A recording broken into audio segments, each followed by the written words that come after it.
Bonjour. Aujourd'hui, on va vous présenter notre projet qui est la réalisation d'un chatbot pour les personnes atteintes de diabète. Ce chatbot, il est intitulé Glucobot et il a été fait en se basant sur le framework Rasa. Ce projet, il a été réalisé par Zarq Yassine, Lamia Boumlik et Bakraoui Anas. Aussi, il a été encadré par Monsieur Haqiq Abdelhey. Alors voici notre plan. Tout d'abord, on va commencer par une petite présentation du chatbot. Ainsi, on va parler des défis que pourra rencontrer une personne diabétique tout le long d'une journée. Par la suite, on va parler des fonctionnalités du chatbot et ensuite on va faire une démonstration du chatbot. Et après, et enfin, on va finir par une conclusion. Présentation. Alors notre objectif c'était de réaliser un chatbot qui sera implémenté soit dans un site web, soit dans un cadre qui est beaucoup plus pratique, qui est une application mobile. Et tout ça c'est pour répondre à des questions que les patients pourront se poser au cours de la journée concernant les euh, traitements possibles pour le diabète, des traitements qui sont bien évidemment instantanés, soit des symptômes qui ne savent pas à quoi ils correspondent. Soit par exemple, ils veulent savoir si leur taux de glycémie il est haut ou bas. Et ce chatbot sera là pour les aider à réaliser ces tâches. Alors, quels sont les défis que pourra rencontrer une personne diabétique au cours de la journée? L'un de ces défis, c'est de ne pas savoir quoi manger. Surtout que les personnes atteintes de diabète, ils suivent un régime alimentaire qui est assez strict. Du coup, pendant la journée, parfois, ils savent plus quoi manger. Du coup, ils ont besoin d'assistance. Le deuxième défi, c'est de ne pas savoir si leur taux de glycémie il est haut ou bas. C'est-à-dire qu'ils font la mesure et ils ne savent pas comment interpréter ce chiffre. Un autre défi, c'est de ne pas savoir si des symptômes sont liés au diabète. Par exemple, des nausées, une perte d'appétit, perte de poids. Des fois, le patient ne sait pas comment interpréter ces symptômes et il ne sait pas si ces symptômes sont directement liés au diabète ou pas. Et tous ces défis, ils ont besoin bien évidemment d'une solution. Et pour cela, on a proposé quatre fonctionnalités dans notre chatbot. La première fonctionnalité, c'est de pouvoir que le chatbot puisse interagir avec l'utilisateur et répondre à des questions basiques. La deuxième fonctionnalité, c'est de répondre aux questions concernant le diabète, telles que les symptômes, le traitement, etc. La troisième fonctionnalité, c'est de savoir les calories que contient un aliment ou son indice glycémique. La quatrième fonctionnalité, c'est de pouvoir interpréter la glycémie d'un patient. Est-ce qu'elle est élevée ou basse ou est-ce qu'elle est normale? Et maintenant, on passera à la démonstration sur notre machine virtuelle. Nous voici dans notre environnement virtuel. Voici notre projet intitulé MyRasa Project. Lorsqu'on clique dessus, on trouve qu'il y a plusieurs fichiers et plusieurs dossiers. On va les expliquer un par un. Alors, ces trois fichiers, Credentials, Config et Endpoint, ça ne concerne que la gestion des ports de serveurs et tout ce qui est gestion des requêtes HTTP. Lorsqu'on va vouloir, par exemple, implémenter notre chatbot dans un site web, c'est à ça que ça correspond, ces trois fichiers. Le fichier qui nous importe le plus, c'est ce fichier-là. Enfin, ce n'est pas que ce fichier, mais ça, c'est l'un des dossiers les plus importants. C'est ici que les données dont on aura besoin, il existe. Alors, il y a le fichier nle.yaml. C'est ici que ça existe tous les intents, c'est-à-dire tout ce que l'utilisateur pourra potentiellement dire. Par exemple, dans le grid, il y a bonjour, il y a salut, il y a coucou, il y a bonjour là-bas, il y a bonsoir.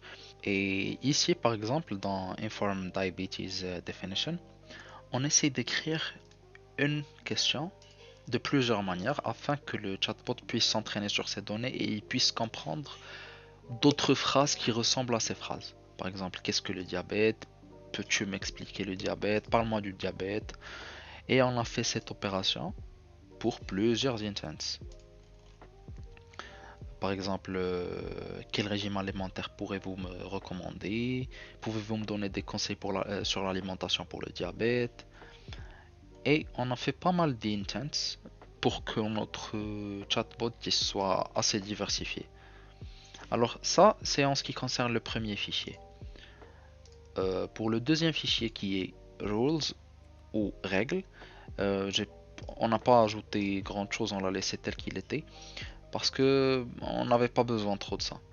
Et ça, ce fichier, il contient les règles du chatbot, c'est-à-dire qu'il faudra dire au revoir à chaque fois que l'utilisateur il dise au revoir, ou à chaque fois que cet intent s'active, il va dire que je ne suis qu'un bot. Et c'est tout en ce qui concerne ce fichier. Alors, et le troisième fichier, c'est les stories. C'est ici qu'on va écrire toutes nos, comment ça s'appelle, les flux de dialogue, c'est-à-dire comment une conversation ça doit être. Et on a écrit pas mal d'histoires de conversation. Voilà.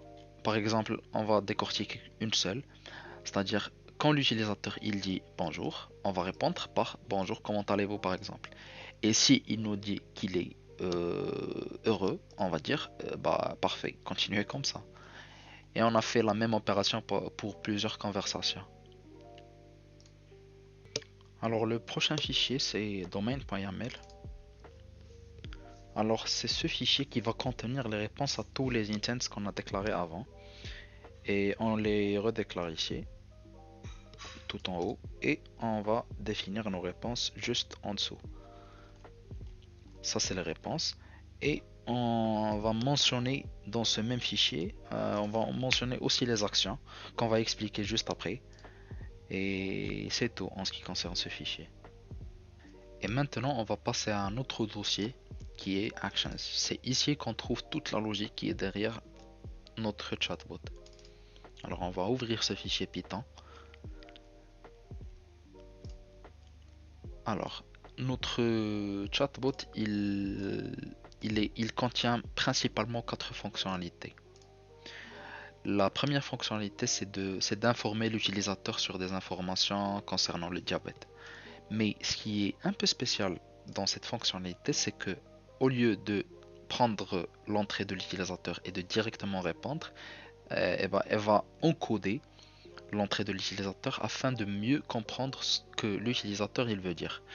Et ça, c'est en utilisant un modèle qui est un transformer et on va utiliser ce transformer, c'est-à-dire un camembert. C'est ce transformer qui comprend la langue française. Et il va faire plusieurs opérations et il va générer une réponse à la fin.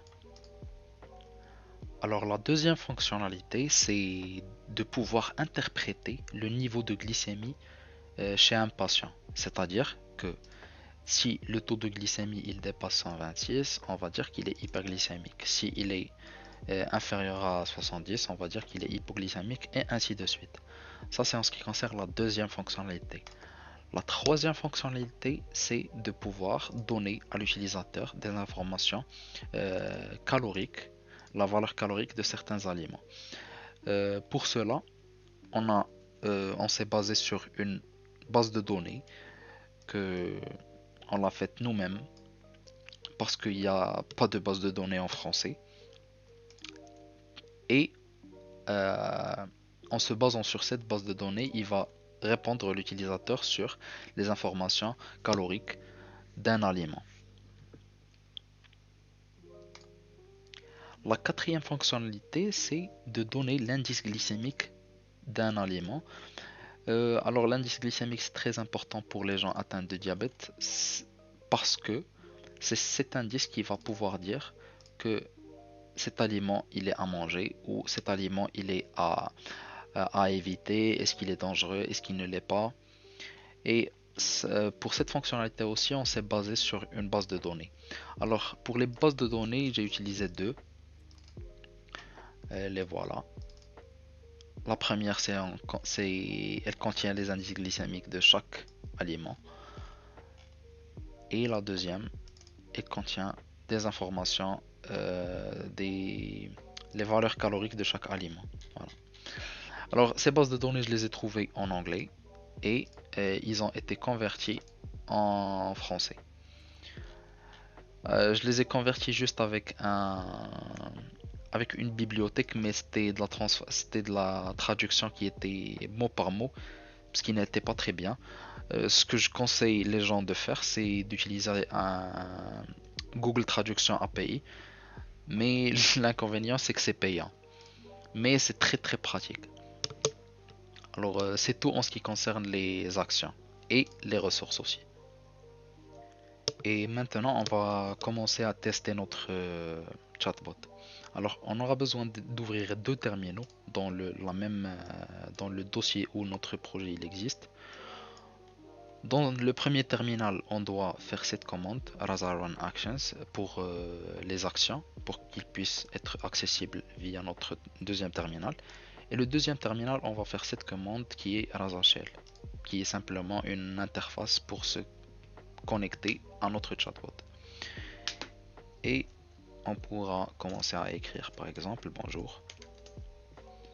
Attends, je vais la mettre comme ça. Euh, qui êtes-vous? Et il nous répond, je suis Glucobot, votre compagnon expert du diabète. Et on pourra dire par exemple, je suis triste.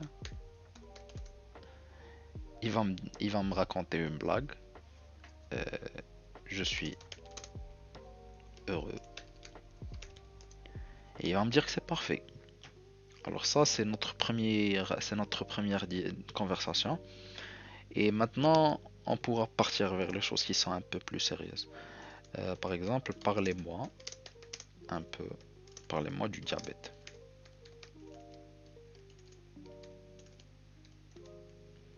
Et il va me dire que le diabète est une maladie chronique qui affecte la capacité du corps à réguler le taux de sucre dans le sang. Quels sont les symptômes? Les symptômes du diabète. Et il va me dire les symptômes. Alors c'est pas très très joli dans le terminal, mais si par exemple on est sur un navigateur web, ça va être beaucoup plus joli. Quels sont les médicaments contre le diabète? Et on pourra maintenant le tester sur des trucs qui sont plutôt techniques. Par exemple, euh, quelle est la valeur calorique d'une banane? Et il va me dire la valeur calorique d'une banane est de 110,6. On pourra aussi lui dire que ma glycémie est de par exemple 150. Et il va me dire que je suis hyperglycémique car mon taux il est supérieur à 126. Mais si je lui dis que mon taux de sucre dans le sang est de par exemple 75, il va me dire qu'il semble normal. Alors une autre question qu'on pourra lui poser c'est quel est l'indice glycémique du riz blanc?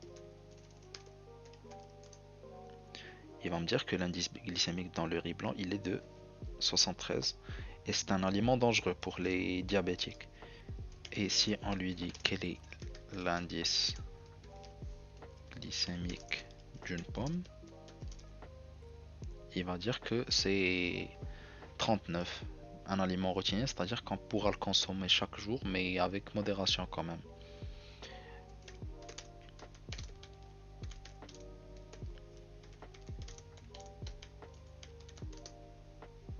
Un aliment conseillé parce que son indice glycémique il est assez faible. Et on voit que un chatbot comme ceci dans une application mobile pourra être très utile. Par exemple, lorsque vous êtes dans un restaurant et vous ne savez pas si l'indice glycémique d'un certain aliment est-ce qu'il est élevé ou est-ce qu'il est bas, vous pourrez simplement demander au chatbot.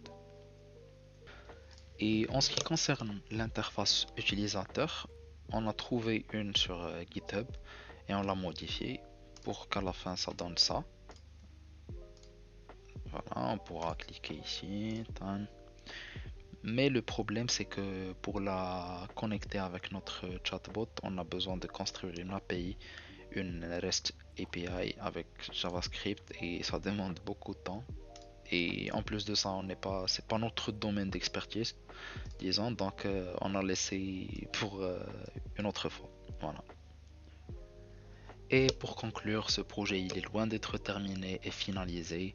Au contraire, il pourra être complété par plusieurs fonctionnalités, comme par exemple la reconnaissance vocale, c'est-à-dire que au lieu que l'utilisateur il communique avec le chatbot avec le texte, à travers le texte, il pourra communiquer à travers la voix, comme par exemple Siri. On pourra aussi l'implémenter dans une application mobile euh, qui est développée par exemple avec Kotlin ou l'une des technologies qui est nouvelle. On pourra enrichir nos bases de données pour que le chatbot il devienne beaucoup plus efficace et plusieurs d'autres fonctionnalités. Et c'était la fin de notre vidéo et de notre projet. Et merci pour votre attention.